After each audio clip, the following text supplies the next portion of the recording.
அப்படின்னா 2026 தேர்தலை பொறுத்த வரைக்கும் அதிமுக தான் வெல்லும், எடப்பாடி அவர்கள் தான் முதலமைச்சரா? இந்த ஜாதக நிலவரங்களை பார்க்கும் பொழுது முழுக்க அஸ்ட்ராலஜி சம்மந்தப்பட்டு பார்க்கும்போது ஏடிஎம்கேக்கு வின் பண்ணுறதுக்கான வாய்ப்பே அதிகமாக காட்டுது. இப்போ திமுகவுக்கு வந்து எல்லாமே எதிராக இருக்குது பாருங்க. ஜென்ம நட்சத்திரமும் எதிர்ப்பாக இருக்குது, அன்னைக்கு தேர்தல் அன்னைக்கும் எதிர்ப்பாக இருக்குது, ரிசல்ட் அன்னைக்கும் எதிர்ப்பாக இருக்குது. இவங்களுக்கு எல்லாருக்குமே ஒன்று பேக் அடிக்குது. ஒன்று ஜென்ம நட்சத்திரம் சாதகமாக இருக்குது, அப்படி இல்லைன்னா புத்தி சாதகமாக இருக்குது. எடப்பாடியாவுக்கு ரிசல்ட் அன்னைக்கு சாதகமாக இருக்குது.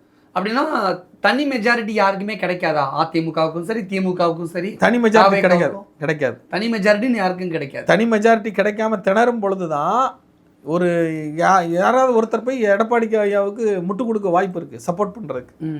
அந்த சூழ்நிலைகள் உருவாகும். அப்படி இல்லைன்னா ரிசல்ட் அன்னைக்கு சாதகமான ஒரு சூழ்நிலை இருக்குன்னா அவரே தனிப்பட்ட முறையில் வின் பண்ணுறதுக்கான வாய்ப்பு கூட அமையலாம். எடப்பாடி அவர்கள். ஆமாம், ஏன்னா தேர்தல் அன்னைக்கு ஒரு மாதிரி டென்ஷனாக இருந்துக்கிட்டு அப்படியே இருக்கக்கூடிய சூழ்நிலை ரிசல்ட் அன்னைக்கு சாதகமான ஒரு சூழ்நிலைகள் வரும்போது அவர் வர்றதுக்கான வாய்ப்புகள் அதிகமாகவே இருக்குது. ஓகே, அப்போ இந்த 2026 தேர்தல் அதிமுகவுக்கு தான் சாதகமாக. அப்போ எடப்பாடி பழனிசாமி தான் முதலமைச்சராக போகிறார். அவருக்கு தான் அதிகமான, ஏன்னா ஒரு கட்சி தலைவர் ஜாதகத்தை ஆராய்ச்சி பண்ணி தான் நம்ம ரிசல்ட் சொல்ல முடியும்.